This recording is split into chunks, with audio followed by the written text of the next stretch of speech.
Hello friends, आपका स्वागत है मेरे YouTube channel the digital oceans पर। आज हम लोग करने जा रहे हैं सास। तो सास क्या है, इसे क्यों यूज करना चाहिए, इसे यूज करने से क्या बेनिफिट्स हैं, इसमें हम क्या क्या टॉपिक्स पढ़ेंगे। तो इसमें देखो हम ये कुछ टॉपिक्स पढ़ेंगे जो मेन टॉपिक्स हैं। चलिए स्टार्ट करते हैं इसे। सबसे पहले समझते हैं कि सास है क्या। देखो सास की फुल फॉर्म है synthetically awesome style seed. Synthetically awesome style seed, जैसे कि इसके नाम से पता लग रहा है कि ये ऑसम है। ऑसम मतलब कि बहुत अच्छा है। इसे यूज करने से हमारा बेनिफिट ये है, इसके अंदर काफी सारे फीचर्स मिल जाते हैं हमें, जो कि हमारे नॉर्मल सीएसएस को पावरफुल कर देते हैं। सास यूज करने का मेन पर्पस ये है कि इसके अंदर आपको काफी सारे फीचर्स मिल जाते हैं जो आपके नॉर्मल सीएसएस फाइल को और ज्यादा पावरफुल बना देते हैं, नॉर्मल सीएसएस को। तो इसमें से कुछ मेन फीचर्स मैंने यहाँ लिखे हैं जिसको हम वन बाय वन देखेंगे। देखो ये है क्या, सबसे पहला फीचर है इसमें वेरिएबल्स। आप जो है सास के अंदर वेरिएबल्स यूज कर सकते हो, नेस्टिंग यूज कर सकते हो, पार्शियल्स एंड इंपोर्ट्स, मिक्सिंग, एक्सटेंड्स, ऐसे नंबर ऑफ फीचर्स है जिनका यूज आप सास में करके आप नॉर्मल सीएसएस कोड को और ज्यादा एडवांस तरीके से यूज कर सकते हो। ठीक है, इसको हम प्री प्रोसेसर भी बोलते हैं सीएसएस लैंग्वेज का। तो ये हो गया हमारा इंट्रो कि भाई सास क्या है। सास जो है इसलिए यूज किया जाता है ताकि हम अपने नॉर्मल सीएसएस कोड को और ज्यादा पावरफुल बना सके। ठीक है, जैसे मैंने नीचे लिखा भी है वाई टू यूज, सबसे पहला यही है, it provides number of features that make our CSS powerful and reusable. कि भाई इसको इसलिए यूज करना चाहिए, हमारे नॉर्मल सीएसएस कोड को और ज्यादा पावरफुल बनाता है, बहुत ज्यादा रीयूजेबल बना देता है। और ये बहुत ही पॉपुलर है इस समय। तो आप हर एक वेब डिजाइनर को ये चीज यूज करनी चाहिए, ये चीज लर्न करनी चाहिए। और अगर आपको इसकी नॉलेज है तो आप क्या कर सकते हैं, जो बूटस्ट्रैप 4 बूटस्ट्रैप 5 है उसको आप अपनी नीड के अकॉर्डिंग कस्टमाइज कर सकते हो, क्योंकि बूटस्ट्रैप 4 और 5 जो है वो सास पर बना हुआ है। ठीक है, आई होप कि आपको समझ में आ गया होगा कि सास क्या है। अब बात करते हैं कि इसको यूज कैसे करेंगे। इसको यूज करने के लिए हमें क्या जरूरत है। देखो पहले जो सास यूज किया जाता था, तो सास को यूज करते थे, अभी भी यूज करते हैं, कमांड प्रॉम्प्ट के थ्रू इंस्टॉल करते हैं और फिर जाके यूज करते हैं। तो ये तरीका थोड़ा सा बिगिनर के लिए सही नहीं है। दूसरा, हम जो है कोआला कंपाइलर तो यूज करते थे, फिर हम सैस यूज करते थे। कोआला कंपाइलर डाउनलोड करके फिर सैस को यूज करते थे। ये भी तरीका सही नहीं है। अब मैं आपको एकदम इजी तरीका बताने वाला हूँ जो हम करेंगे विजुअल स्टूडियो कोड से। तो ठीक है, स्टार्ट करते हैं। मैंने क्या करा, एक फोल्डर बना लिया अपने डेस्कटॉप पे ही, आप भी बना सकते हैं। मैंने लिख दिया सास, ऑलरेडी है तो मैंने लिख दिया सास न्यू। ठीक है, हम क्या करते हैं, अपना विजुअल स्टूडियो ओपन कर लेते हैं।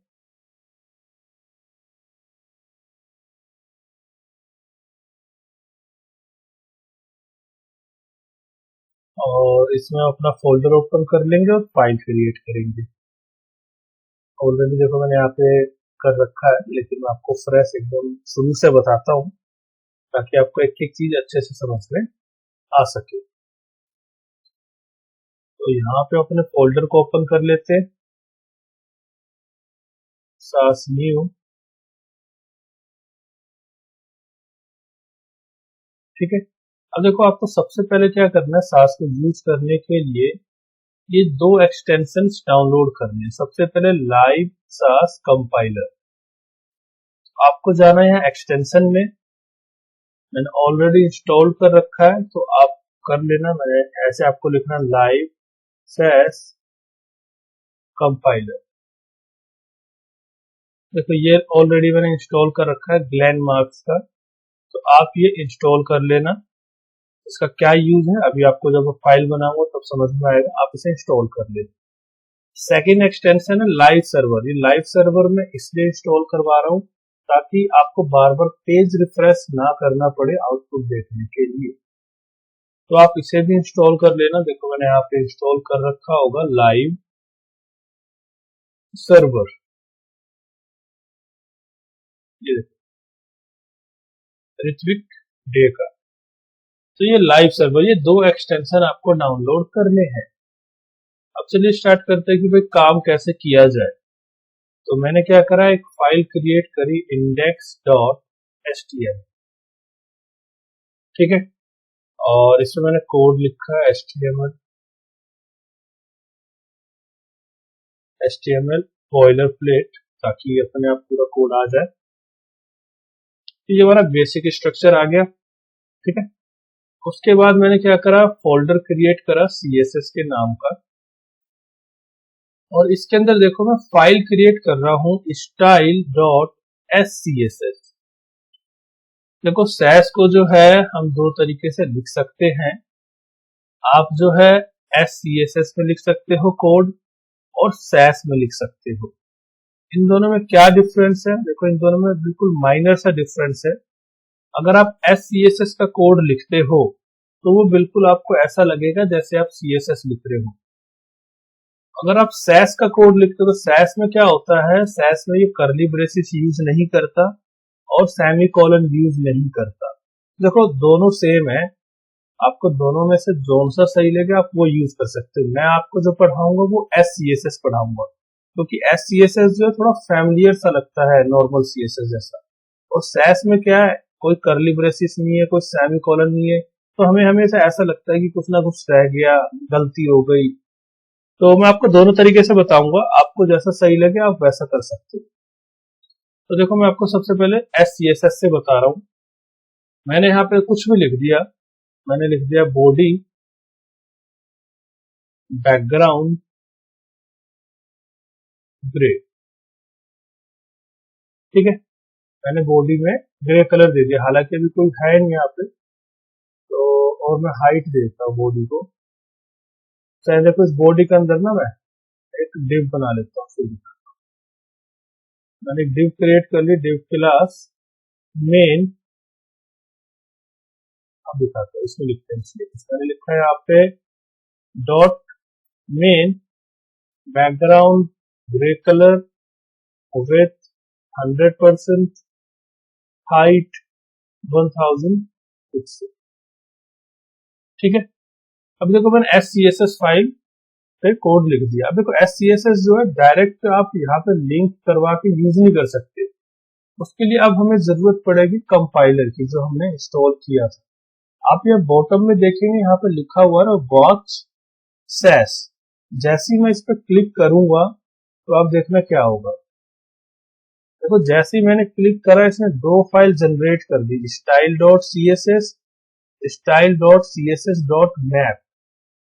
और आप style.css ओपन करेंगे तो इसमें वही कोड आ गया जो मैंने अपनी SCSS फाइल में लिखा था, देख रहे। अब हम क्या करेंगे, इस SCSS फाइल, इसको नॉर्मल CSS फाइल को लिंक करवा लेंगे। यहाँ पर मैंने दे दिया फोल्डर का नाम style.css। मतलब जब काम आपको जो है SCSS फाइल पे करना है, लेकिन लिंक आपको ये वाली फाइल करवानी है। आपको कोड इस फाइल पे नहीं करना, कोड आपको SCSS पे करना है। अब बात आती है कि फिर ये वाली फाइल क्या जनरेट हुई है, style.css.map। इस फाइल का रोल सिर्फ इतना होता है कि आपकी SCSS फाइल को style.css से जोड़ना, कनेक्ट करना। जैसे कि मैं कुछ भी कोड लिख रहा हूँ SCSS पे और वो CSS पे जाके राइट हो रहा है, वो इसकी वजह से कनेक्टिविटी हो रही है। आप देखोगे इसका कोड थोड़ा सा, तो यहाँ लिखा हुआ देखो इसमें कि सोर्सेस में क्या है, ये है और ये है, और फिर एंड में बता भी रखा है कि ये जो करना है इसी में जाके करना। और इस तरीके से इसने मैप कर रखा है। तो इस फाइल का रोल सिर्फ इतना होता है कि ये आपकी SCSS फाइल को नॉर्मल CSS फाइल से लिंक करता है। तो आपको इस फाइल से कुछ लेना देना नहीं है, आपको मेन कोड इस पे लिख रहा है जो कि इस पे अपने आप आ जाएगा, ठीक है। तो ये हो गया हमारा कि कैसे हम सैस को यूज करें। अब देखो मैं दूसरा तरीका बताता हूँ, ये मैंने आपको SCSS के तरीके से बताया। अब आपको सेम एग्जांपल में SAS के तरीके से बताता हूँ। एक फाइल जनरेट कर ली मैंने main.sas, ठीक है। और इस पे देखो मैंने सेम कोड लिखा, यही कोड लिखा मैंने main.sas को और सेव कर दिया। अब देखो मैंने क्या करा इसमें, देखो यहाँ देखो एरर दे दिया ना इसने, क्योंकि SAS में क्या है, आपको एक कर्ली ब्रेसेस नहीं लगाना। देखो मैंने कर्ली ब्रेसेस हटा दिए। आपको सेमी कॉलन नहीं लगाना, मैंने सेमी कॉलन हटा दिया। देखो थोड़ा अजीब सा लग रहा है, सेव करके अब इसने देखो सक्सेस दिखा दिया, कोई एरर नहीं है। और आप यहाँ देखो इसने main.css फाइल जनरेट कर दी, main.css.map जनरेट कर दी। देखो सेम कोड जनरेट हुआ, लेकिन इसको ना देखने में थोड़ा अटपटा सा लगता है कि कोई कर्ली ब्रेसिस नहीं है, कोई सेमी कॉलन नहीं है, क्योंकि हम इस कोड के साथ फेमिलियर नहीं है। इसलिए मैं आपको यही सजेस्ट करूंगा कि आप SCSS में काम करें, जो कि आपके नॉर्मल CSS फाइल से मिलता जुलता है। ठीक है, आई होप कि आपको डिफरेंस समझ में आ गया होगा कि SCSS क्या है और SAS क्या है। चलिए हम आगे बढ़ते हैं। इस SAS वाली फाइल को मैं बंद कर देता हूं, क्योंकि इसमें हम काम नहीं करेंगे। तो आगे बढ़ते हैं, आगे आते हैं हम इसके फीचर्स पे। देखो सबसे पहला फीचर है इसमें variables, variables in SAS। Generally variables का काम होता है डेटा को स्टोर करना। यहाँ पे भी वही करेंगे। यहाँ पे हम कह सकते हैं कि हम वेरिएबल्स का यूज करेंगे प्रॉपर्टी को स्टोर करने के लिए। वेरिएबल्स के अंदर हम ऐसी प्रॉपर्टी को स्टोर करेंगे जो मेरी वेबसाइट के सारे पेजेस पे यूज हो रहा हो। एग्जाम्पल, मेरी वेबसाइट का कलर कोड। अब कलर कोड क्या होता है, जो हम लोगो यूज करते हैं उसके अकॉर्डिंग हम अपनी वेबसाइट की थीम को तैयार करते हैं, हर जगह वही कलर यूज करते हैं। तो हम क्या कर सकते हैं, उस कलर कोड को वेरिएबल में रख सकते हैं और उसको पूरी वेबसाइट पे यूज कर सकते हैं। तो वेरिएबल का कहना यह है कि कोई भी प्रॉपर्टी जो आपको लगता है कि आपको पूरी वेबसाइट पे यूज होगी, example colour, font family, font weights, ये सारी प्रॉपर्टी जो होती है ना कॉमन होती है, ये आपकी पूरी वेबसाइट पे यूज होती है। तो आपको इसे वेरिएबल में स्टोर करना चाहिए, क्योंकि वेरिएबल में स्टोर करने से क्या होगा, आप डेटा को इजीली चेंज कर सकते हो इन फ्यूचर। तो चलिए करके दिखाता हूँ। ये आपके CSS वेरिएबल से थोड़ा अलग है, वैसा नहीं है, करके देखते हैं। देखो कुछ इस तरीके से करते हैं। तो करते देखो मैंने क्या करा, इसको हटा दिया। ये तो आपको ऐसे समझाने के लिए बताया था, इसको मैंने हटा दिया। यहाँ मैंने लिखा डॉलर प्राइमरी कलर, ऐसे डॉलर से बनाते हैं सब वेरिएबल। और मैंने इसमें दे दिया प्राइमरी कलर में ब्लू, आप कोई भी कलर दे सकते हो। ठीक है ना, सिंपल सा बनाया। और यहाँ चलते हैं, यहाँ पे अब मैं अपने पुराने तरीके से कोड लिखता हूँ, जैसे हम लेआउट बनाते थे। मैंने लिखा फुल विथ टॉप हेडर, मैंने 2 क्लास लगाई यहाँ पर। और मैंने लिखा डॉट फुल विथ, इसको मैंने दे दिया विथ 100%। और देखो मैंने लिखा टॉप हेडर, टॉप हेडर की मैंने हाइट दे दी 45 पिक्सल। और बैकग्राउंड में देखो मैं क्या करूंगा, वेरिएबल का नाम यूज कर। यहाँ पे आपको नॉर्मल CSS की तरह var कीवर्ड लिखने की कोई जरूरत नहीं है, ये SAS का वेरिएबल है। अब देखोगे ना अपनी फाइल, तो देखो उसने जनरेट कर दी CSS। हम यूज तो कर रहे हैं वेरिएबल, लेकिन नॉर्मल CSS की तरह आपको यहाँ दिख नहीं रहा, var कीवर्ड नहीं दिख रहा, कोई रूट नहीं है, कोई हाइफन नहीं है। अगर आप आउटपुट चेक करो, गो लाइव पे चलते हैं, आउटपुट देख लेते क्या आ रहा है।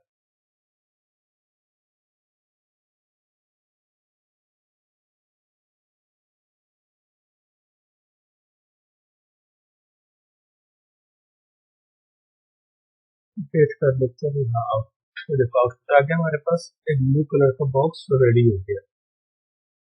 तो देख रहे हैं मैंने लिखा कोड SCSS फाइल पे, उसने कोड जनरेट कर दिया आपके नॉर्मल CSS फाइल पे, और फिर हमने उसे यूज कैसे किया। अब इसी में मैं गया और मैंने लिख दिया कि भाई स्टार ऑल सेलेक्टेड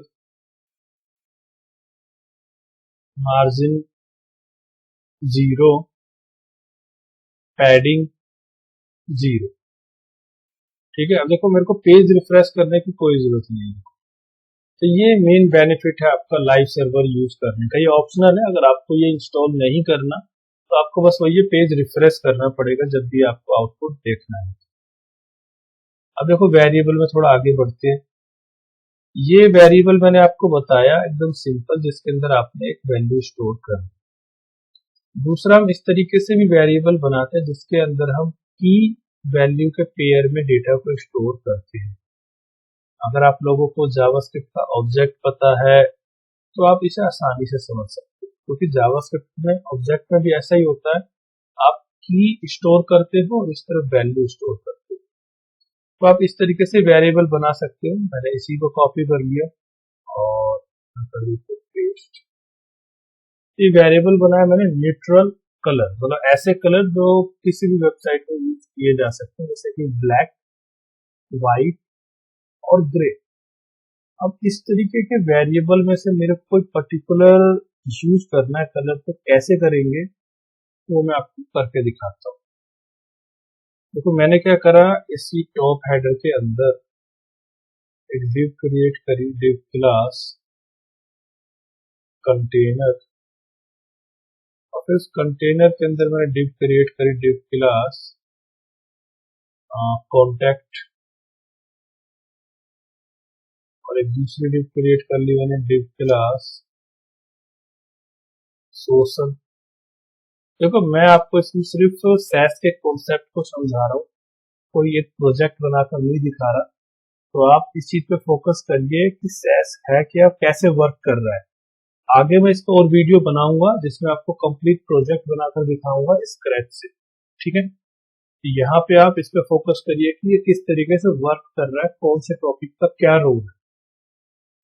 तो यहाँ पे आ जाते हैं भाई, हमने लिखा container with 1140 pixel, padding 015 pixel और मार्जिन 0। उसके बाद है कॉन्टेक्ट। कॉन्टेक्ट में मैंने विड्थ दे दी 600 पिक्सल और हाइट 45 पिक्सल। बैकग्राउंड, देखो अब यहाँ पे मेरे को बैकग्राउंड यूज करना है ग्रे कलर, तो आपको लिखना है मैप गेट। अब इस मैप गेट में आपको सबसे पहले लिखना है अपने वेरिएबल का नाम। तो मेरे वेरिएबल का नाम है न्यूट्रल कलर, ऐसे ही कुछ नाम है, न्यूट्रल कलर। और इस तरफ आपको लिखनी है अपनी की। तो मेरी की जो है, मैं चाहता हूँ ग्रे कलर यूज करना। चेक कर लेते हैं एक बार आउटपुट क्या आ रहा है।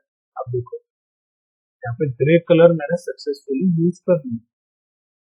तो ये दूसरा तरीका है वेरिएबल को एक्सेस करने का। पहला वेरिएबल था जिसमें आप सिर्फ एक वैल्यू स्टोर कर सकते हैं, और एक ही दूसरा तरीका वेरिएबल बनाने का जिसके अंदर आप मल्टीपल वैल्यू स्टोर कर सकते हैं और उसमें से आपको जो एक्सेस करना है वो एक्सेस कर सकते हैं। अब आगे देखते हैं वेरिएबल। वेरिएबल टाइप समझने से पहले हम क्या करते हैं, दूसरा जो बॉक्स हमारा उसे भी क्रिएट कर देते हैं। Social width 500 pixel, height 45 pixel. तो यहाँ पे फ्लोट लेफ्ट यूज करें, float left, float right. Background map get, और इस तरफ मैंने लिख दिया न्यूट्रल कलर, मैं चाहता हूँ ब्लैक।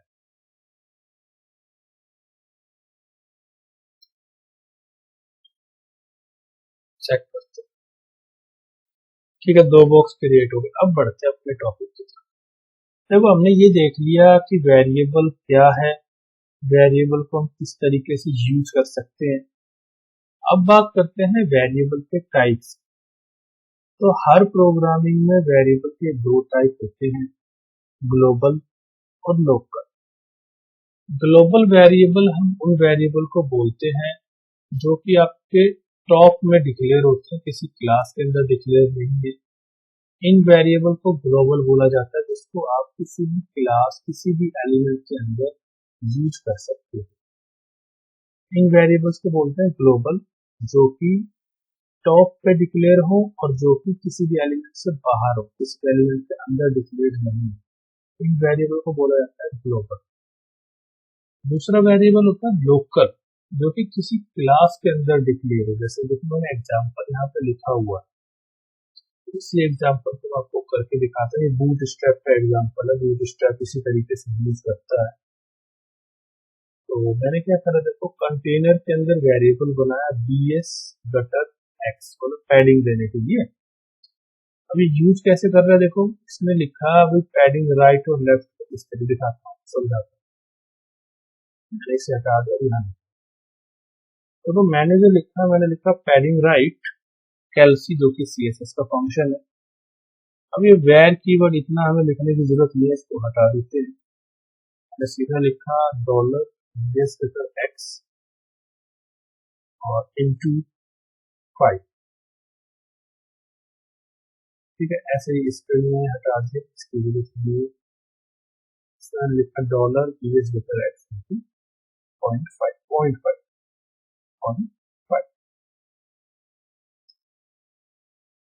सेव करते हैं, आउटपुट जरा चेक करते हैं, फिर मतलब बताते हैं।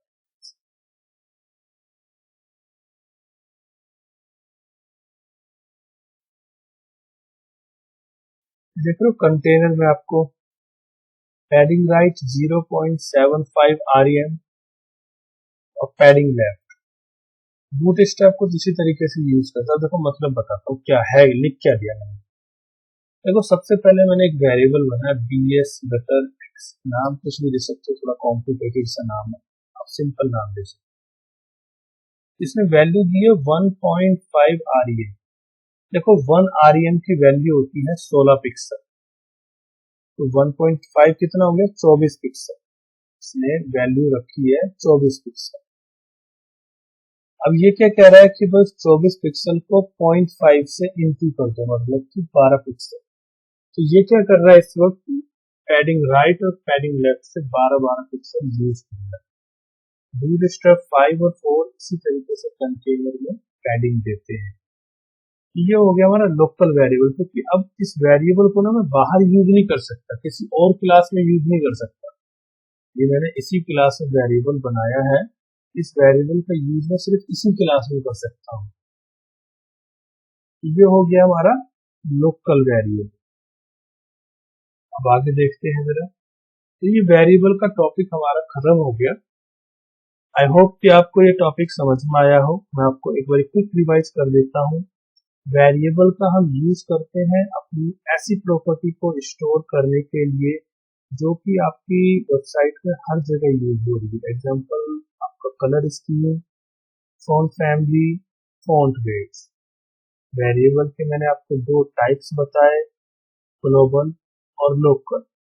ग्लोबल वेरिएबल ऐसा वेरिएबल है जिसको आप किसी भी एलिमेंट और किसी भी क्लास के अंदर एक्सेस कर सकते हैं, और लोकल वेरिएबल ऐसा वेरिएबल है जो कि सिर्फ पर्टिकुलर क्लास के अंदर एक्सेसिबल हो। ठीक है, अब आगे बढ़ते हैं हम नए टॉपिक पे। देखो अगर आपको कोई भी डाउट रहता है किसी भी टॉपिक में, तो आप मुझे कमेंट में लिख सकते हो, मैं उसको सॉल्व करने की पूरी कोशिश करूंगा। नेक्स्ट टॉपिक हमारा है नेस्टिंग। नेस्टिंग इन सास।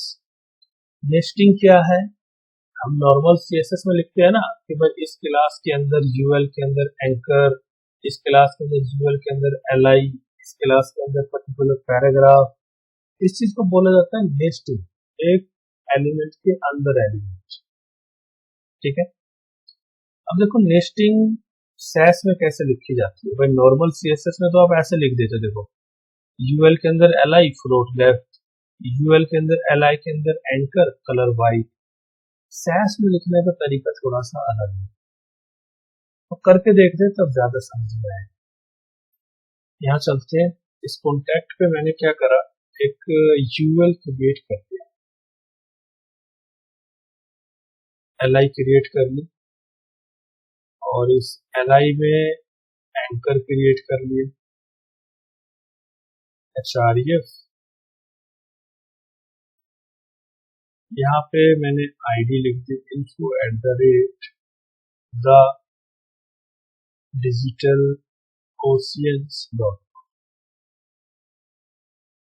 इसी को मैंने कॉपी किया, एक और एंकर बना लिया।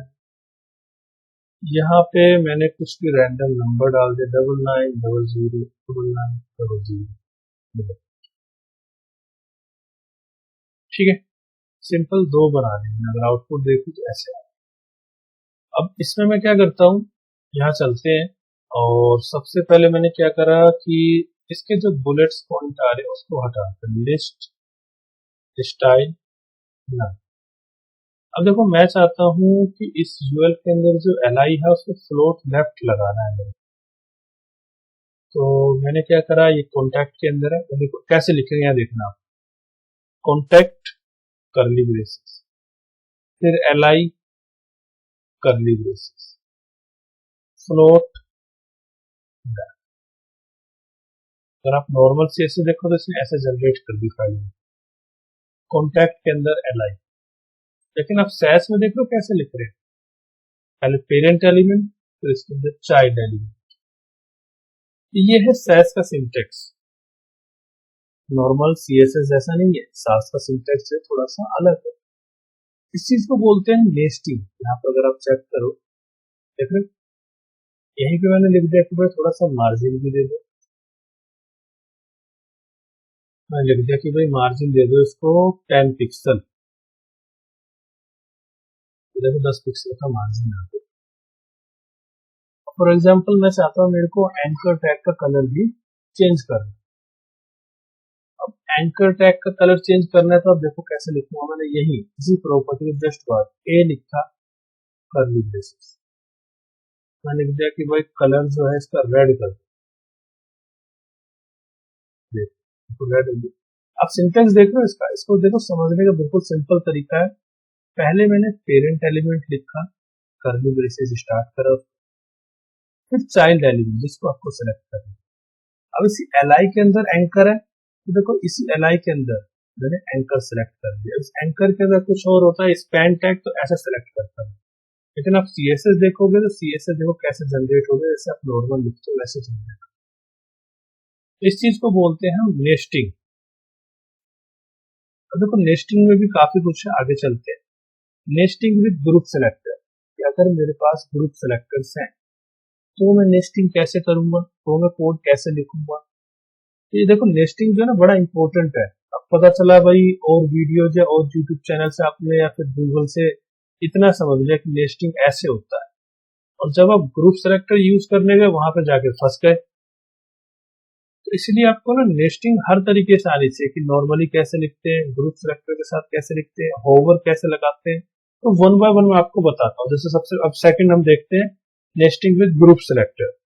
तो इसके लिए मैंने क्या करा, एक नया सेक्शन क्रिएट कर लेते हैं हम, और उसमें करके दिखाता हूँ आपको मैं लिखा div class full width force box, div class container, और इस कंटेनर के अंदर मैंने कुछ 3 बॉक्स बना दी, सी बॉक्स 1, और इसी को कॉपी कर दिया।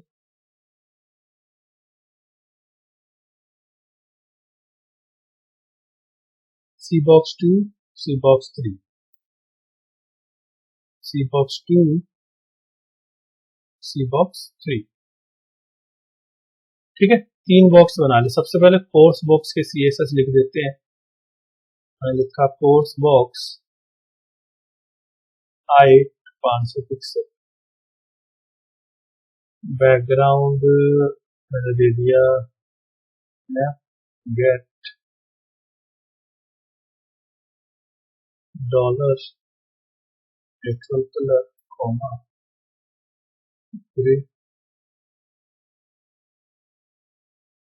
ऊपर वाले से मिल गया कोई नहीं। अब इसके अंदर 3 बॉक्स क्रिएट कर लेते हैं। मैंने लिखा सी बॉक्स 1, पहले एक बॉक्स क्रिएट कर लेते हैं फिर बाकी को दूर लिख देंगे। मैंने लिखा विथ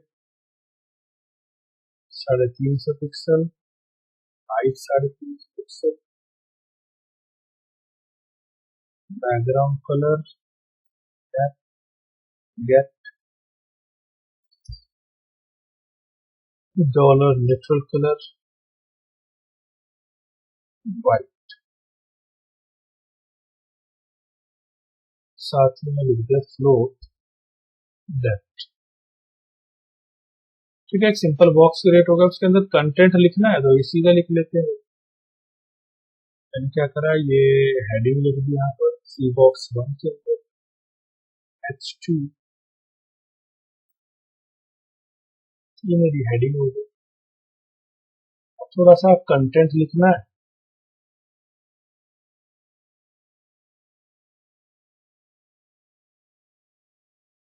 तो कंटेंट में इसी का कंटेंट उठा देते हैं, कुछ भी उठा देते हैं।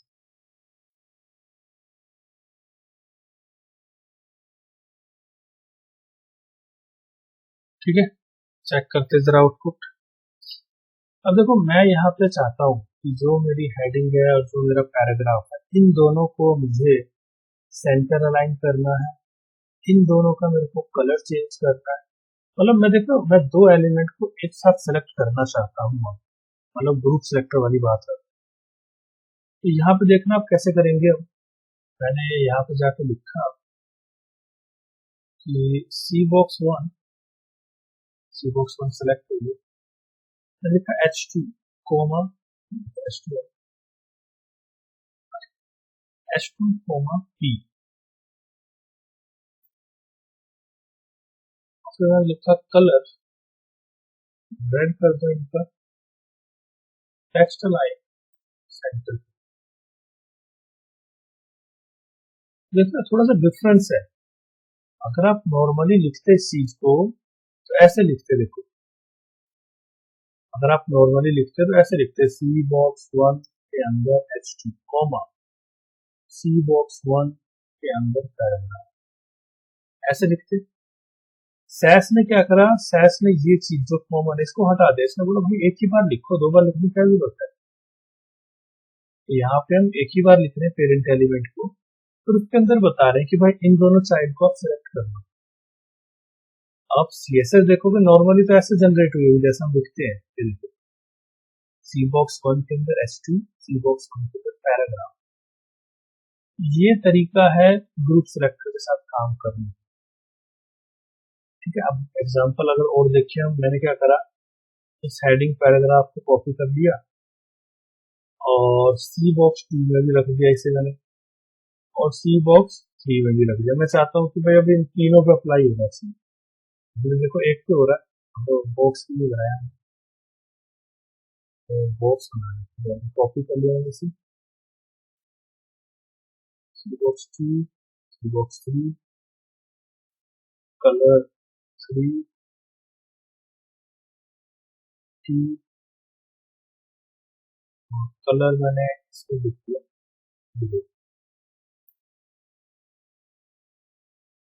ग्रे में, तो मामला गड़बड़ हो रहा है। मैंने लिख दिया इससे प्राइमरी कलर यूज कर देते सी बॉक्स 2 में, प्राइमरी कलर।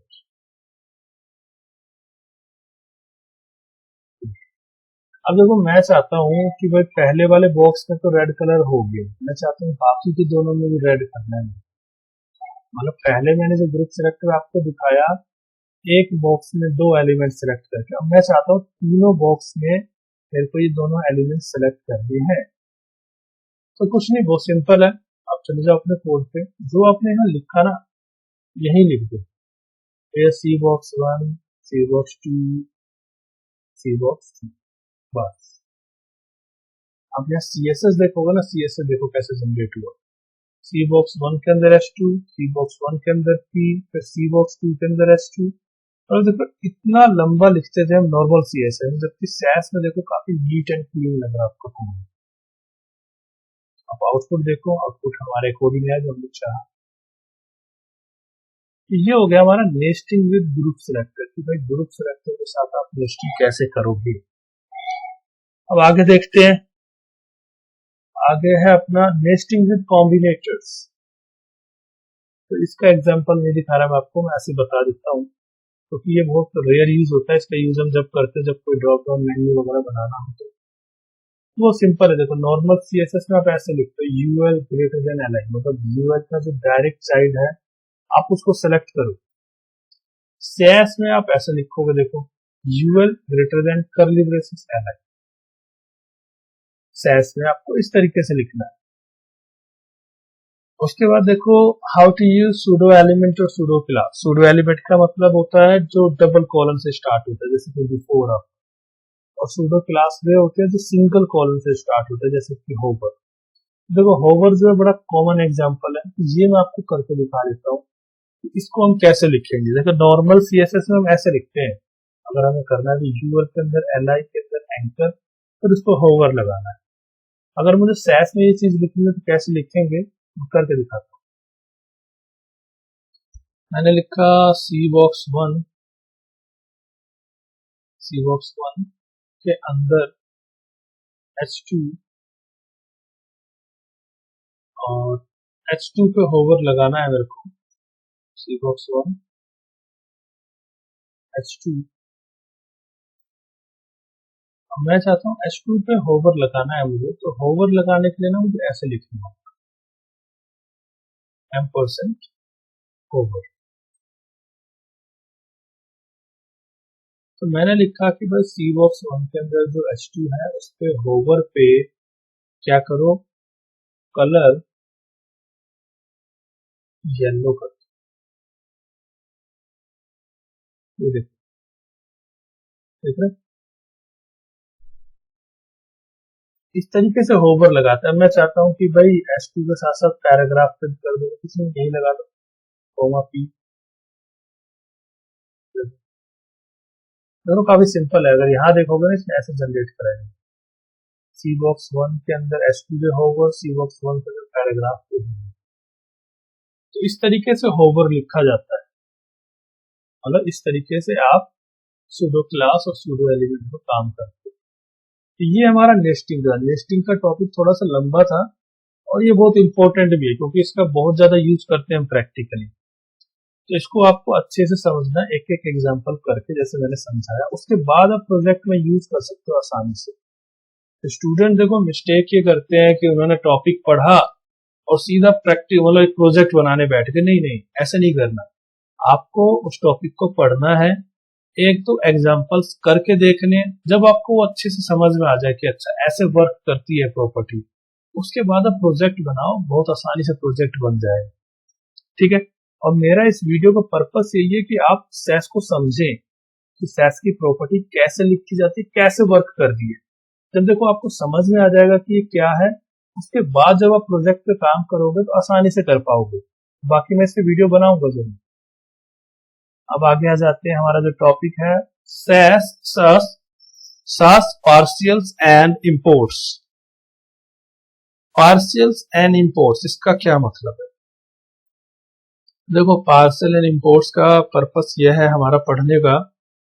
पार्शियल्स का काम है कि अगर आपकी सीएसएस की फाइल, जैसे देखो हम जब प्रोजेक्ट बनाते हैं तो हमारी सीएसएस की फाइल काफी ज्यादा हो जाए, मतलब उसमें लाइन ऑफ कोड काफी ज्यादा हो जाता है, 5000 लाइन 10,000 लाइन तक का कोड हो जाता है।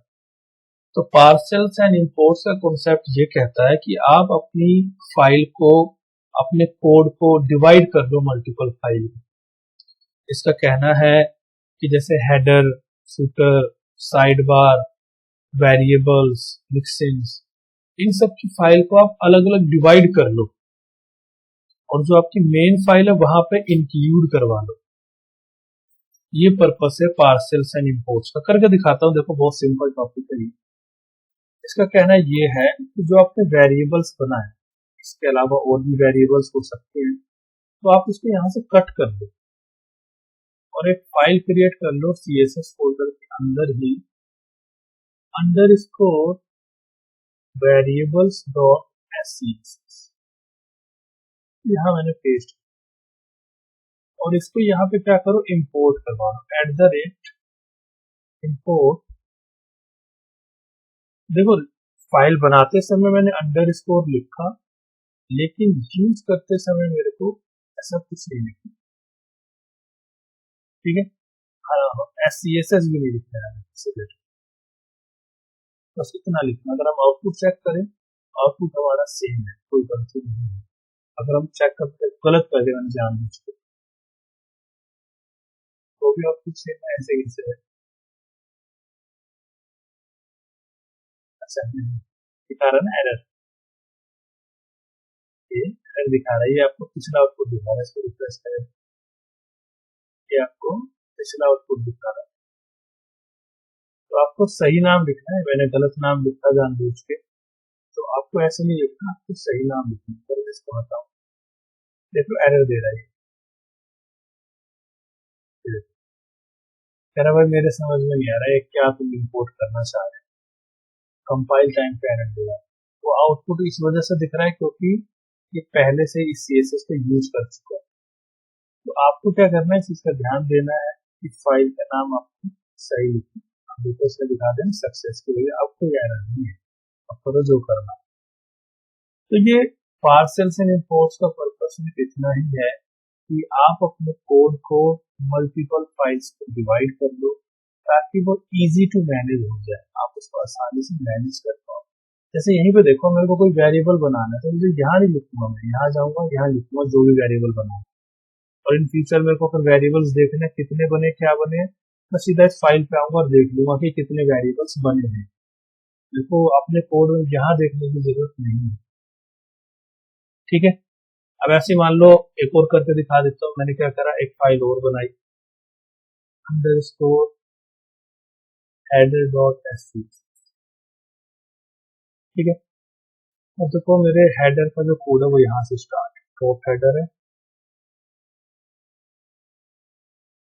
कॉन्टैक्ट है, शीर्षक, कॉन्टैक्ट अलाइन, इतना कोड जो मेरा हेडर है, हेडर में। हालांकि कंटेनर हेडर का पार्ट है, इसको कट करके मैं वही रखूंगा आपसे, कंटेनर को मैंने ऑप्शन नहीं रख दी। तो यहाँ देखो मैंने क्या करा, जो मेरे हेडर की जो CSS थी, जैसे कि टॉप हेडर का कलर, कॉन्टैक्ट, सोर्सर, उसका होवर, इसको उठा के मैंने यहाँ रख दिया। अब यहाँ पे आपको क्या करना है, आप कंटेनर के बाद लिख दो @import header.scs, सेव कर दो। देखो आउटपुट सेम है, और यहाँ आप देखोगे तो यहाँ पे जनरेट कुछ इसी तरीके से होगा, तो थोड़ा CSS में लेकिन चेंज हो गया।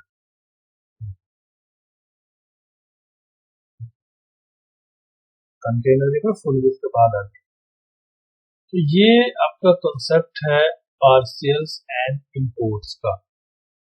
देखो फाइल का नेम आपको अंडरस्कोर से इसलिए सेव करना है ताकि आप इसको आसानी से आइडेंटिफाई कर पाओ कि मेन फाइल कौन सी है और चाइल्ड फाइल कौन सी है।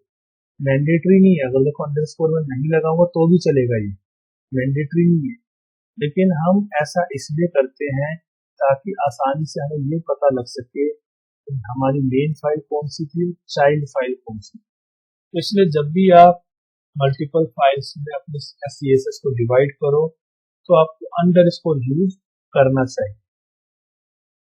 तो चलिए आगे बढ़ते हैं टॉपिक की तरफ। सास मिक्सिंग्स, मिक्सिंग्स जो है बहुत ही इंपॉर्टेंट टॉपिक है सास का, और ये बहुत ज्यादा पावरफुल बनाता है हमारे CSS को। मिक्सिंग्स जो है ये फंक्शन की तरीके से है, अगर आप लोगों को जावास्क्रिप्ट की नॉलेज है या फिर कोई भी प्रोग्रामिंग की नॉलेज है तो आप जानते होंगे फंक्शन क्या होता है। देखो फंक्शन जो है हम इसलिए बनाते हैं, कोई भी सेट ऑफ कोड जो कि बार बार यूज करना है आपको अपने प्रोजेक्ट में, उसके लिए हम फंक्शन बनाते हैं। फंक्शन क्या करता है, हमारे कोड को रीयूजेबल कर देता है। 3-4 लाइन का कोई कोड है या कोई फंक्शनैलिटी है जो बार बार प्रोजेक्ट में यूज करनी है, उसके लिए हम फंक्शन बनाएंगे। तो चलिए देखते हैं मिक्सिंग कैसे बनाएंगे। तो मिक्सिंग को ना हम दो तरीके से यूज कर सकते हैं, एक सिंपल और एक विद आर्गुमेंट। तो मैं आपको दोनों तरीके से बताऊंगा। मैंने यहाँ पे लिखा @ मिक्सिंग। देखो सिंटेक्स है, जो भी ना सास में हम जो भी कुछ लिखते हैं वो @ के साथ लिखते हैं। मैंने लिखा @मिक्सिंग। इसको नाम देते हैं मैंने MT1। ठीक है, MT1। और ये फंक्शन वाला ब्रैकेट यूज कर लिए। देखो बूटस्ट्रैप में आप जानते होंगे MT1 TY1, उसी तरीके से वहां पे मैंने एक बूटस्ट्रैप की क्लास बनानी है और एक फंक्शनैलिटी बना ली MT1। यहाँ मैंने लिखा मार्जिन टॉप 4 मतलब मैंने एक ऐसा मिक्सिंग क्रिएट करा है जिसका यूज आप कहीं पे भी करोगे तो आपको मार्जिन टॉप मिल जाएगा 4 इसका यूज कैसे करेंगे? तो इसको यूज करने के लिए एग्जाम्पल इस कोर्स बॉक्स में यूज करना चाहता हूँ। आपको लिखना @ इंक्लूड और अपने मिक्सिंग का नाम, बस इतना सा कर चेक करो। देखो यहाँ देखिए थोड़ा सा मार्जिन बढ़ा के दिखाता हूँ, पता नहीं 14। अब देख रहे ब्लू और ग्रे के बीच में व्हाइट स्पेस है। आप अगर इसे इंस्पेक्ट करोगे तो आपको मार्जिन मिल रहा होगा 14%। तो इस तरीके से आप मिक्सिंग को यूज कर सकते हो। इसकी मैं अलग फाइल बना लेता हूँ ताकि वहां पे आपको सिर्फ मिक्सिंग लिखनी है, _ mixins.s और इसको हम यहाँ पर इंपोर्ट करेंगे @import mixins। ठीक है, अब यही था। देखिए ये तो सिंपल मिक्सिंग है कि आपने इस नाम से बनाया और फंक्शनैलिटी में यूज किया। अब मैं चाहता हूँ ऐसा मिक्सिंग बनाना जिसमें बार बार अलग अलग वैल्यू भेजनी या अलग अलग पोजीशन भेजनी। तो देखो ये इसी को कॉपी कर लेते हैं, थोड़ा सा टाइम भी बच जाएगा हमारा। क्योंकि ये मिक्सिंग मैंने बनाया कस्टम मार्जिन के नाम से, जिसमें मैं क्या करूंगा पोजीशन जो है जो डायरेक्शन है मार्जिन की वो मैं यूजर से लूंगा कि आप बताओ जी आपको मार्जिन कहाँ से चाहिए। तो वो ऊपर वाले में फिक्स था तो मार्जिन टॉप से ही मिलेगा। इस वाले में फिक्स नहीं है, इस वाले में जहां से आप जैसी वैल्यू लिखोगे वैसा मार्जिन रखती है।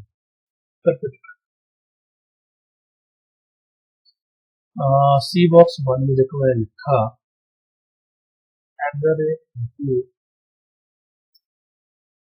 कस्टम मार्जिन और उसमें 4 वैल्यू भेज दिया टॉप राइट बॉटम। मैंने लिख दिया भैया मेरे को टॉप से 20 पिक्सल चाहिए, बाकी नहीं चाहिए।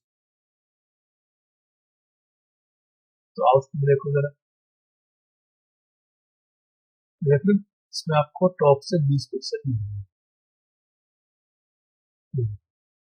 बाकी की वैल्यू 0 ऐसे मान लो मेरे को नेक्स्ट वाले बॉक्स में कॉपी कर लिया मैंने। नेक्स्ट वाले बॉक्स में मेरे को चाहिए टॉप से वैल्यू नहीं चाहिए, राइट से 10 पिक्सल चाहिए, लेफ्ट से 10 पिक्सल चाहिए। अब देख रहे हो मैं एक सिंगल मिक्सिंग को अलग अलग तरीके से यूज कर पा रहा हूँ। आप कंपेयर कर सकते हैं इसको नॉर्मल कोड से। नॉर्मल कोड में ऐसा कुछ होता ही नहीं, दूर दूर तक ऐसा कुछ नहीं। नॉर्मल कोड में नॉर्मल CSS में तो मेहनत करेंगे भाई, बार बार लिखेंगे ऐसे मार्जिन चाहिए ऐसे चाहिए। तो यहाँ देख रहे हैं आप किस तरीके से हमारे कोड को रीयूजेबल बना रहा है। तो ये पर्पस हमारा मिक्सिंग यूज करने का, मिक्सिंग हमारे कोड को रीयूजेबल। चलिए आगे देखते हैं इसमें और यहाँ how to use mixing.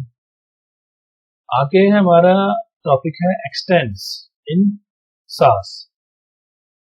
Expanse जो है वो इनहेरिटेंस के जैसा है। जिन लोगों को ऑब्जेक्ट ओरिएंटेड के बारे में पता होगा वो अच्छे से जानते हैं इनहेरिटेंस, और जिन लोगों को नहीं पता तो आप ये समझो इनहेरिटेंस का काम ये होता है कि अपना कोड दूसरे के साथ शेयर करना। इनहेरिटेंस का कॉन्सेप्ट ये कहता है कि अपनी चीज दूसरे के साथ शेयर करना। यहाँ पे हम कैसे यूज करेंगे सास के अंदर, और सास में से क्या मतलब बनता है? तो देखो सास में इसका मतलब दिखाता हूँ आपको। यहाँ आप नोट करो, देखो सी बॉक्स 1 के अंदर ये प्रॉपर्टी, सी बॉक्स 2 के अंदर ये प्रॉपर्टी, और सी बॉक्स 3 के अंदर ये प्रॉपर्टी। ये प्रॉपर्टी क्या है? कॉमन है। तो इसको देखो हम क्या करेंगे, यहाँ यूज करेंगे हम एक्सटेंड्स। कैसे करेंगे? एक्सटेंड्स यूज करने के लिए हम यूज करते हैं प्लेस होल्डर। मैंने क्या करा, एक प्लेस होल्डर बना लिया बॉक्स के नाम से, सी बॉक्स के नाम से बना। और ये जो कॉमन प्रॉपर्टी है इसको कट करके मैंने यहाँ रख, और यहाँ यूज करने के लिए मेरे को लिखना है @ एक्सटेंड, और यहाँ लिख देना %C बॉक्स। इसी को देखो मैंने कॉपी कर लिया और इसकी जगह पेस्ट,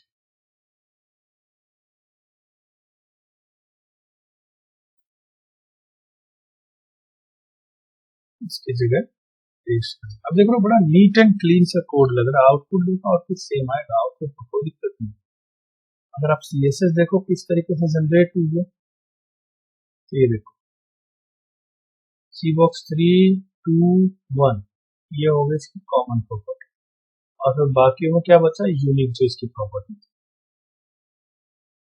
ये हो गया हमारा एक्सटेंड। एक्सटेंड का काम आप देख रहे हो कि हमने एक कॉमन कॉमन बना लिया और उसको हम शेयर कर रहे हैं फिर बाकी के क्लासेस के साथ। ये होता है हमारा एक्सटेंड्स। अब आगे चलते हैं। आगे है इंटरपोलेशन इन सास। इंटरपोलेशन जो है ये भी बहुत इंपॉर्टेंट है। ये हमारे मिक्सिंग्स को और ज्यादा पावरफुल बनाता है। जो हमने मिक्सिंग्स बनाए थे उसको और ज्यादा पावरफुल बनाता है ये इंटरपोलेशन। इंटरपोलेशन है क्या? इंटरपोलेशन का यूज हम करते हैं कॉनकैटिनेशन के लिए। जब हमें दो स्ट्रिंग को जोड़ना हो या फिर एक स्ट्रिंग या वेरिएबल को जोड़ना हो, तो उसके लिए हम यूज करते हैं इंटरपोलेशन। कैसे करेंगे इसे यूज, मैं करके दिखाता हूं आपको। इसमें देखो दो एग्जांपल बनाए हैं मैंने। पहला एग्जांपल ये है, तो इससे करके दिखाता हूँ क्या है। देखो फाइल अलग बनाने के देखो बेनिफिट है, मैं यही लिख रहा हूँ और एकदम नीट एंड क्लीन है कि अच्छा मिक्सिंग है, यहाँ पे सारे मिक्सिंग रखते हैं। ये देखो मैंने एक मिक्सिंग बनाया जिसका नाम मैंने दिया मार्जिन इंटरपोलेशन। अब देखो आप इन वाले मिक्सिंग में देखो ये चीज फिक्स है, देख लो। और इस वाले मिक्सिंग में क्या दिक्कत है, तो एक वैल्यू आएगी, बाकी की वैल्यू जो है वो 0 0 0 जाएगी। तो देखो ये मैंने मिक्सिंग बनाया जिसमें मैं यूजर से पूछूंगा कि तुम्हें मार्जिन कहाँ से चाहिए, और फिर वैल्यू पूछूंगा जहां से चाहिए वहां पर कितनी वैल्यू चाहिए। करके दिखाता हूँ, देखो नाम कॉपी कर लेते हैं मार्जिन इंटरपोलेशन, और उसको कहाँ यूज करा जाए, यहाँ यूज करेंगे @include मार्जिन इंटरपोलेशन। और यहाँ पे हमें क्या क्या पास करना है, यहाँ पे पास करना है पोजीशन और वैल्यू। ठीक, मैंने लिख दिया कि मेरे को टॉप से 30 पिक्सल से। तो फिर इसमें ध्यान ये रखना है जो प्रॉपर्टी की वैल्यू है, प्रॉपर्टी का नाम जो है वो डबल कोटेशन में भेजना है और वैल्यू विदाउट कोटेशन भेजना है। तो इसको अगर आप इसे इंस्पेक्ट करोगे तो देखो मार्जिन टॉप 30 पिक्सल। पहले वाले मिक्सिंग में क्या दिक्कत थी, उसमें भी यूज हो तो रहा था कस्टम मार्जिन में, लेकिन बाकी की वैल्यू 0 0 जा रही थी। तो ये देख लो इंटरपोलेशन ने क्या करा, इंटरपोलेशन ने हमारे मिक्सिंग को और ज्यादा पावरफुल बना दिया। यहाँ पे देखो ये जो चीज है ना, ये जो कॉनकैटिनेट किया मैंने, ये कॉन्सेप्ट है इंटरपोलेशन का, कि किस तरीके से मैं प्रॉपर्टी के वर्ड को कॉन्कैटिनेट कर पा रहा हूँ यहाँ पर। ऐसे देखो एक सेकंड एग्जांपल बताता हूँ और ज्यादा क्लियर हो जाएगा आपको। मैंने सेकंड एग्जांपल ले लिया, यही ले लिया बैकग्राउंड। देखो इस बैकग्राउंड में मैं पूछ रहा हूँ कि भाई प्रॉपर्टी बताओ और वैल्यू बताओ, मतलब आपको बैकग्राउंड कलर यूज करना है कि बैकग्राउंड इमेज यूज करनी है। देखो बहुत ही जबरदस्त प्रॉपर्टी है ये। इसके लिए हमें क्या करना होगा, कुछ बैकग्राउंड कलर हटाने पड़ेंगे तब यूज हो पाएगा ये। इसको हटा देते, मैंने लिखा at the include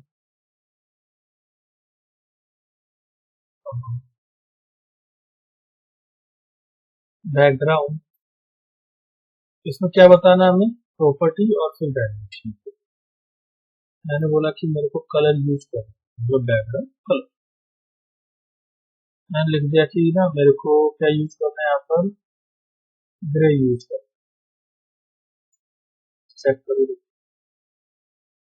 grey use हो रहा है। मैंने लिख दिया ग्रे यूज नहीं करना, ब्लू यूज।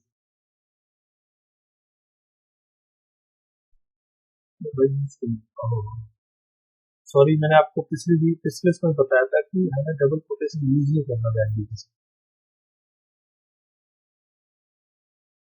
अब देखो मेरा मन कर रहा है कि नहीं भाई, अब मेरे को ना अगले बॉक्स में इमेज यूज करनी है।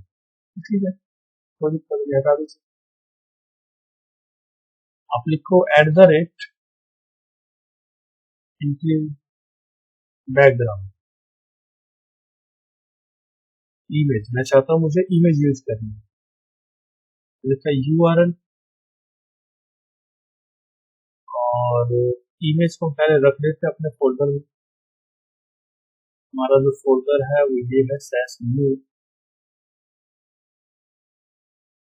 यहाँ पे हमने अपने फोल्डर का नाम दे दिया इमेजेस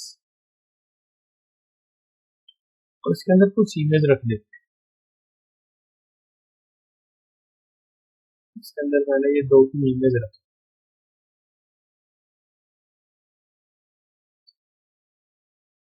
ठीक है, इसको मैंने रिनेम करके ना सिंपल नाम दे दिया 1 2 3। मैंने यहाँ लिखा कि भाई डबल इमेजेस में जाओ 1.jpg ले। ठीक है, चेक करते हैं। इमेज काफी ज्यादा बड़ी है इसलिए आउटपुट कुछ सही नहीं दिख रहा, लेकिन इमेज लग गई। तो आप अच्छे से देख पा रहे हो कि किस तरीके से मैं एक सिंगल मिक्सिंग को अलग अलग तरीके से यूज कर रहा हूँ। कभी कह रहा हूँ कि बैकग्राउंड कलर यूज करना है, कभी कह रहा हूँ बैकग्राउंड इमेज यूज करना है। तो ये जो इंटरपोलेशन है हमारे मिक्सिंग को काफी पावरफुल बना देता है और काफी ज्यादा एडवांस बना देता है। अब चलते हैं अगले टॉपिक की तरफ, एट द रेट कंटेंट। इसका भी पर्पस यही है कि आपके मिक्सिंग को और ज्यादा स्ट्रॉन्ग कैसे बनाएं। देखो यहाँ पे अगर आप देखो, यहाँ पे हमें क्या कमी महसूस हो रही है कि इमेज तो हमने लगा ली, लेकिन यहाँ पे अगर मैं बैकग्राउंड साइज अगर दे पाऊं कि इमेज थोड़ी अच्छी दिखेगी, लेकिन मैं यहाँ पे बैकग्राउंड साइज नहीं दे सकता। यहाँ पर दूंगा बैकग्राउंड साइज तो फिर मुझे जहां पे मिक्सिंग यूज करना है वैल्यू पास करनी पड़ेगी। तो एट द रेट कंटेंट ये कहता है कि जहां आप ये मिक्सिंग यूज कर रहे हो, इसके बाद अगर कोई आपको प्रॉपर्टी पास करनी है मिक्सिंग पे, तो आप कैसे करोगे। देखो मैंने लिखा है यहाँ पे बैकग्राउंड साइज 100%। ठीक है, देखो ये भेजना कहाँ भेजना है, ये मिक्सिंग पे भेजना। देखो मिक्सिंग में मैंने क्या करा, यहाँ लिखा एट द रेट कंटेंट। अब ये एट द रेट कंटेंट क्या करेगा कि मिक्सिंग, जहां आपने मिक्सिंग यूज करा उसके बाद जो प्रॉपर्टी लिखी है या उससे पहले जो CSS की प्रॉपर्टी लिखी है वो उठा के इंक्लूड करवा देगा यहाँ पर। देखो बैकग्राउंड साइज आ गया यहाँ पर। तो ये होता है at the rate content. At the rate content हम यूज करते हैं इसलिए ताकि हम मिक्सिंग पर आर्गुमेंट या वैल्यू के साथ साथ कोई CSS की कंप्लीट प्रॉपर्टी भेज सके। ये काम है एट द रेट कंटेंट का। अब बात आती है फंक्शन इन सास। वह इतनी देर से हम मिक्सिंग पढ़ते आ रहे हैं और मैं उनको बोल रहा हूँ मिक्सिंग को भी फंक्शन है। तो फिर ये टॉपिक क्या है, फंक्शन इन सास, जब हमने मिक्सिंग पढ़ लिया। देखो, फंक्शन और मिक्सिंग्स इन दोनों में कोई खास डिफरेंस नहीं है, माइनर सा डिफरेंस है। फंक्शन क्या करता है, वो कुछ ना कुछ वैल्यू रिटर्न करता है, जबकि मिक्सिंग्स कुछ भी रिटर्न नहीं करता। बस इतना सा ही डिफरेंस है। पर्पस दोनों का सेम है कि आपको कोड को रीयूजेबल बनाना। वो आपके ऊपर डिपेंड करता है कि आप फंक्शन यूज करना चाहते हो या मिक्स, दोनों में से कुछ भी यूज कर सकते हो। तो देखो, फंक्शन यूज करके दिखाता हूं मैं। चलते हैं और यहाँ चलते हैं। पहले यहाँ कोड लिखता हूँ, फिर एक फाइल क्रिएट कर लेंगे। मैंने लिखा @फंक्शन। मैंने फंक्शन का नाम दिया जनरेट विथ। ठीक है, जनरेट विथ। इस जनरेट विथ में मैं क्या कर रहा हूँ, वैल्यू एक्सेप्ट कर। और फिर मैंने यहाँ लिखा @रिटर्न। अब रिटर्न में मैंने लिखा 100%, तो ब्रैकेट में 100% डिवाइड बाय डॉलर वैल्यू। ये मैंने रिटर्न करवा दी। अब इसको यूज देखो कैसे करेंगे। मैंने क्या करा, कोई भी एक क्लास बना ली। मैंने लिखा डॉट कॉल md6। मैंने यहाँ लिखा फंक्शन, फंक्शन कॉल कराने का स्टेटमेंट करा। लिखा विथ और फंक्शन कॉल करवा लिया जनरेट विथ। मैंने वैल्यू पास कर दी थी। अब CSS सेट करें, देखो 50% विथ जनरेट कर, मतलब ये इसने करा क्या कि टू वैल्यू यहाँ पर गया, उस टू वैल्यू को डिवाइड कर दिया 100% से, तो हमें क्या मिला 50%। ऐसे देखो दोबारा करके दिखाता हूँ आपको। इसी को कॉपी कर लिया,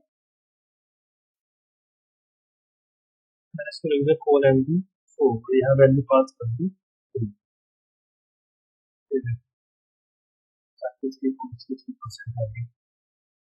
मतलब यहाँ देख रहे हो फंक्शन जो है ना रिटर्न कर रहा है, इसको अलग रखने के लिए। इसके लिए फाइल बना लीजिए अंडरस्कोर फंक्शंस, और यहाँ पर इंपोर्ट करवा देते हैं इंपोर्ट फंक्शंस। ठीक है, तो मिक्सिंग मिक्सिंग्स और फंक्शंस, इसमें सिर्फ इतना सा ही डिफरेंस है कि फंक्शंस कुछ ना कुछ रिटर्न करेंगे। तो चलिए आगे बढ़ते हैं। आगे है @मीडिया। काफी अच्छी चीज है ये। क्या है देखो, ये @मीडिया वही हमारी मीडिया क्वेरी है कि हम जैसे मीडिया क्वेरी लिखते थे ना CSS, वो है ये। इसका यूज करने का बेनिफिट क्या है, अगर हम सास में @मीडिया यूज करते हैं तो ये हमारे मीडिया क्वेरी को ना और इजी बना देता है। अगर एग्जांपल देखें कैसे, देखो इसने क्या करा, एक कंटेनर क्रिएट करा जिसके बीच में 1140। ठीक है, अगर हम मीडिया क्वेरी बनाते हैं तो मैंने इस तरीके से कुछ मीडिया क्वेरी बनाई कि 992 को ये दिखानी चाहिए, 768 को ये, मतलब ऐसे 2 टाइम लिखेंगे ये। अब सैस का कोड ये कहता है कि नहीं भाई इतनी मेहनत नहीं करनी, बस एक ही बार लिखना सीखना है।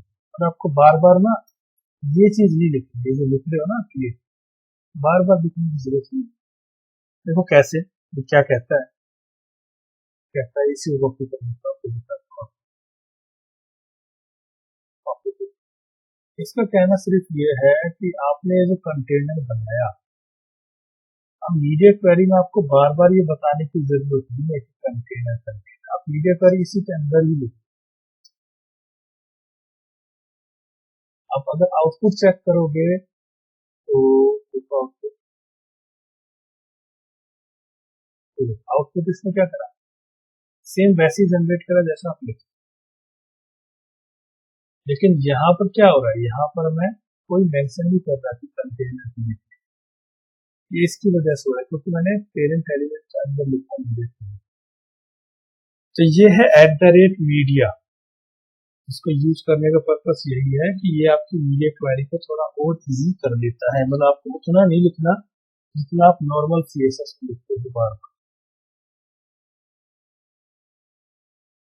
अब बात आती है लूप्स। लूप्स जो है ना ये बड़ा इंपॉर्टेंट है, ये बहुत यूजफुल भी लगा मुझे, बहुत अच्छा है। इसका अगर एग्जांपल बताऊं आपको मैं, लूप क्यों यूज करते हैं। देखो लूप का काम होता है रिपीट करवाना, कुछ भी चीज रिपीट करना। फॉर एग्जाम्पल बूटस्ट्रैप में आप देखते होंगे कलर्स, अगर मेरे को कोई कलर यूज करना है, एग्जाम्पल बैकग्राउंड में कलर यूज करना है, तो मेरे पास नंबर ऑफ ऑप्शंस अवेलेबल है, प्राइमरी, सेकेंडरी, सक्सेस, वार्निंग, इस तरीके से बहुत नंबर ऑफ कलर्स है। आप इसमें नोट करना, देखो BG warning, text warning, alert warning, PTN warning, मतलब हर जगह देख रहे हो BTN या BG के बाद सेम सेम नाम दे रहा हूं। अगर मैं नॉर्मल CSS की बात करूं तो नॉर्मल CSS में आप क्या करोगे, लिखोगे बार बार BG प्राइमरी, टेक्स्ट प्राइमरी, लेकिन लूप हमारे लिए ये काम करेगा रिपीटिशन का। देखो दिखाता हूं, बहुत अच्छा एग्जांपल है। मैंने क्या करा, एक वेरिएबल बना लिया इस नाम से, कॉपी करके वेरिएबल्स को चलते, मैंने एक वेरिएबल बना लिया कलर्स के नाम से, जिसके अंदर देखो मैंने कलर कोड लिख दिया, जैसे बूटस्ट्रैप में होता है ना classes, primary, success, info, warning. इसमें देखो मैं क्या करूंगा, इंटरपोलेशन भी यूज करूंगा, मिक्सिंग भी यूज करूंगा, दिखाता हूँ। उसके बाद मैंने क्या करा, इंटरपोलेशन यूज करा, मिक्सिंग तो नहीं है। देखो लूप जो है ना आपके तीन तरीके के हैं, ईच लूप है, फोर लूप है, व्हाइल लूप है। ईच लूप का जब यूज करते हैं जब आपके पास कुछ इस तरीके से हो, की और वैल्यू का पेयर। ईच लूप का यूज करते हैं जब आपके पास की और वैल्यू का पेयर हो। इसको जरा कॉपी कर लेते हैं, इससे दिखाता हूँ क्या होता है। इस लूप को मैंने क्या करा, फिलहाल यही लिख दिया, यहाँ लिखना तो है, यहाँ लिख।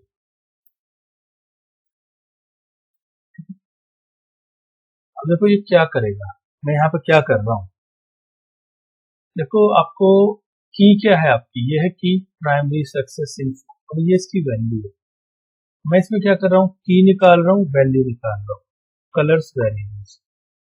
मैं लिख रहा हूँ डॉट टेक्स्ट, और कॉन्कैटिनेट किस पर कर रहा हूँ, की को, मतलब टेक्स्ट, ये क्या करेगा, text primary, text success, text info, इस तरीके नंबर ऑफ क्लासेस बना देगा। और कलर के अंदर वैल्यू डाल रहा हूँ, मतलब कलर का कोड, ऐसे मैं BG के साथ कर रहा हूँ। अगर आप CSS देखोगे ना, ये देखो इसमें कितनी क्लासेस जनरेट कर दी, टेक्स्ट प्राइमरी और BG डेंजर, यहाँ पे नंबर ऑफ क्लासेस, मतलब थोड़ा सा कोड लिखने से इतनी सारी क्लासेस जनरेट हो गई। अगर मैं यही चीज मैन्युअली करता तो इतनी क्लासेस बनाता मैं एक एक करके, जबकि लूप मेरे को इतना सा कोड लिखा और मेरे नंबर ऑफ क्लासेस जनरेट कर दी। तो ये पर्पस है लूप पढ़ने का, लूप का काम ही यही है, रिपीटिशन। अब आपको कैसे रिपीट करना है वो आप लोग सोचो, मैं आपको एग्जांपल करके दिखाऊं। अब बात कर लेते हैं फॉर लूप। देखो फॉर लूप का एग्जांपल, फॉर लूप का एग्जांपल में क्या कर रहा हूं, मैं सिंपल मार्जिन क्रिएट कर, मार्जिन और पैडिंग बना रहा हूं, उसी को कॉपी कर लीजिए।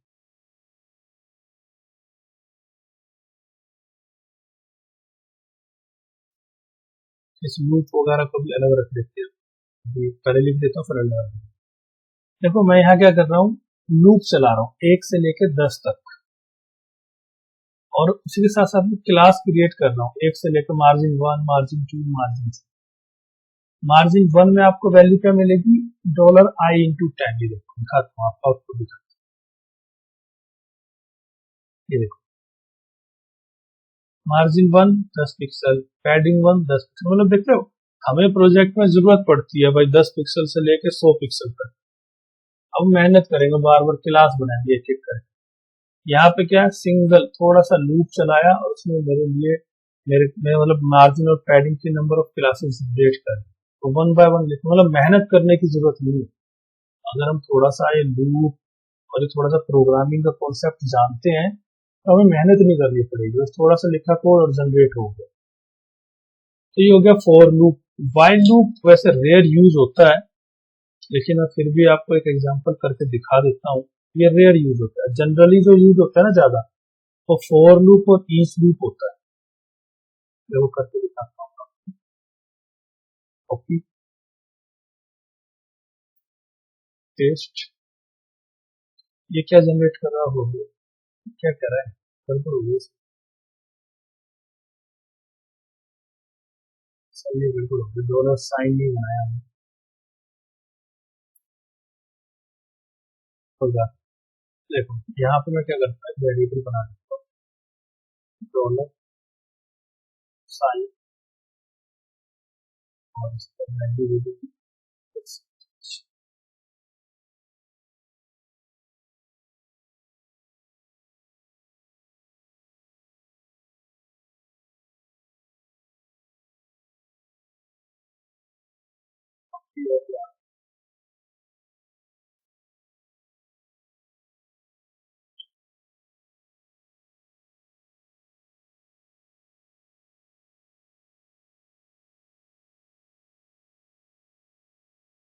एक्चुअली यहाँ पे मैं क्या चाहता हूँ, विथ जनरेट करना चाह रहा था, तो यहाँ पे ये साइन लेने में दिक्कत कर रहा है। डॉलर आई की जगह में ले लेते हैं डॉलर जी, क्योंकि डॉलर आई मैंने ऊपर भी यूज करा, तो डॉलर जे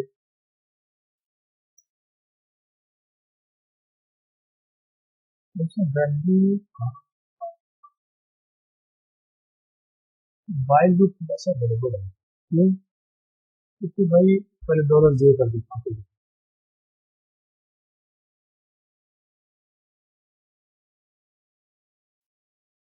यहाँ पर मेरे को डॉलर जे की वैल्यू देनी। अब ठीक है, देखो हो क्या रहा था भाई, वैल्यू तो मैंने दी नहीं, स्टार्टिंग तो दिया ही नहीं मैंने। अब चेक करते हैं, देख लो इसमें विथ जनरेट कर दी, विथ 1 25%, विथ 2। तो ये हो गया हमारा वाइल लूप। ये 3 लूप होते हैं सास के अंदर, each loop, for loop, while.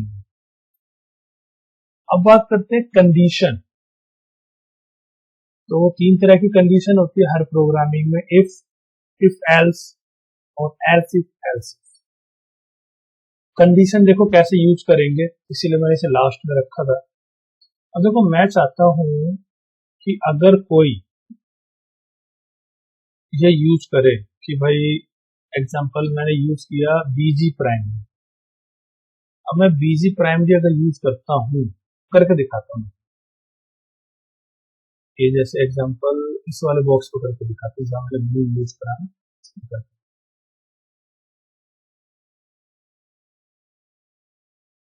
अच्छा देखो बहुत सारा लिख दिया मैंने, तो एक काम करता है, एक ना नया बॉक्स बना लेते हैं।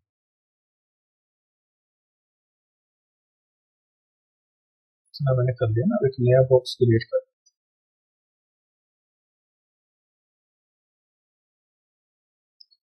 फुल विथ सेक्शन 2 नाम है,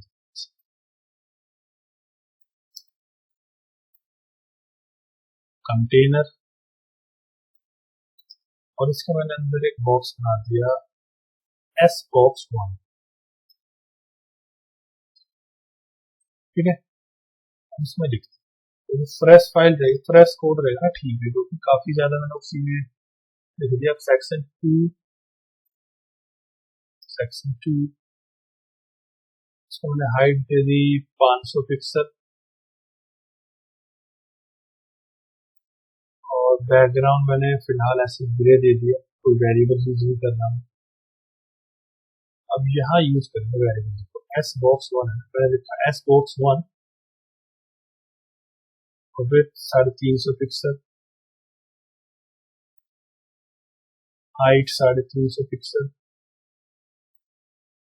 अब देखो यहाँ मैंने लिखा बैकग्राउंड,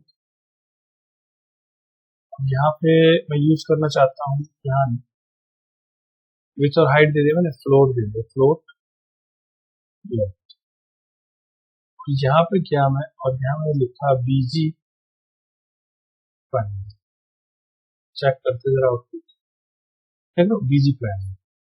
अब मैं क्या करता हूँ, देखो इसके अंदर गया मैं, इसके अंदर मैंने कुछ हेडिंग लिखी एंड लिखा टेस्ट कंडीशन, ठीक है। इसका कलर है ब्लैक। मैं चाहता हूँ कि जहां पे भी प्राइमरी कलर यूज हो, चाहे वो बटन में यूज हो चाहे बैकग्राउंड में यूज हो, मैं चाहता हूँ जहां पे भी ऐसा हो वहां पे उसका टेक्स्ट का कलर जो है व्हाइट आना चाहिए। मतलब देखो कंडीशन क्रिएट हो रही है कि जहां पे प्राइमरी कलर यूज हो वहां पे टेक्स्ट कलर व्हाइट होना चाहिए। देखो कैसे लगाएंगे कंडीशन, ये देखो मैंने ऑलरेडी लिखा हुआ है यहाँ पे, तो इसी को कॉपी कर दिया और यहाँ पे गया मैं अपने मिक्सिंग पे, लूप हमने यहाँ से लाया था, यहाँ पे गया लूप के अंदर, यहाँ पे मैंने लिखा, ठीक है, चेक कर,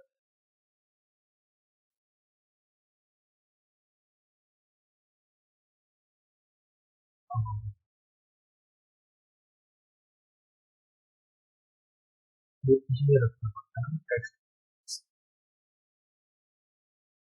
बीज,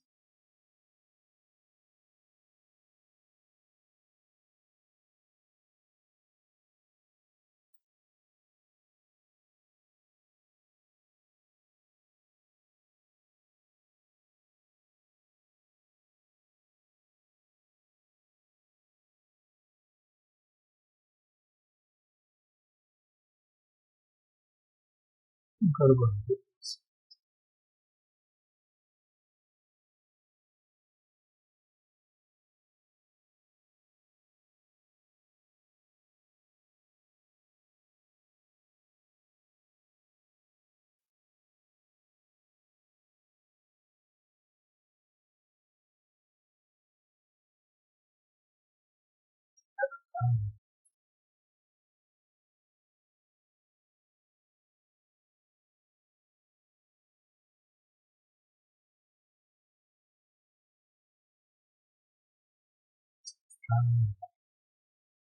अच्छा ये ऐसे बिना रखा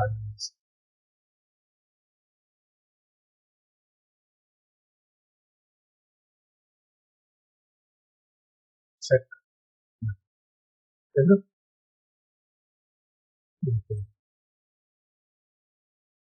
तो मैंने क्या करा कि अब देखो जहां पे भी की मिलेगी ना प्राइमरी सेकेंडरी, ये क्या करेगा कि बैकग्राउंड कलर तो ठीक है जो है उसके साथ कलर व्हाइट कर दे, तो ये होती है हमारी कंडीशन।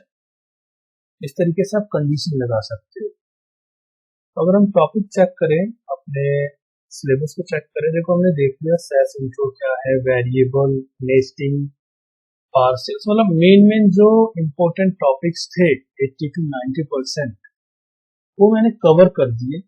अगर थोड़ा बहुत कोई एक आधा टॉपिक रह भी जाता है तो आप मेरे को कमेंट में लिख सकते हो, मैं उसके बारे में बता दूंगा। मेरे पॉइंट ऑफ व्यू से मैंने सैस के वो सारे टॉपिक्स आपको बता दिए जो कि बहुत ज्यादा इंपॉर्टेंट थे। अगर आप ये सारे टॉपिक्स अच्छे से कर लेते हो तो 80 to 90 या 95% आप कह सकते हो कि आपने सैस सीख लिया। तो ये हो गई हमारी सैस की वीडियो। तो अगर आपको ये वीडियो अच्छी लगी हो, आपने इस वीडियो से कुछ सीखा हो, तो आप इस वीडियो को लाइक करें, चैनल को सब्सक्राइब करें, बेल आइकन प्रेस करें मेरी नई वीडियो की नोटिफिकेशन के लिए। Thank you.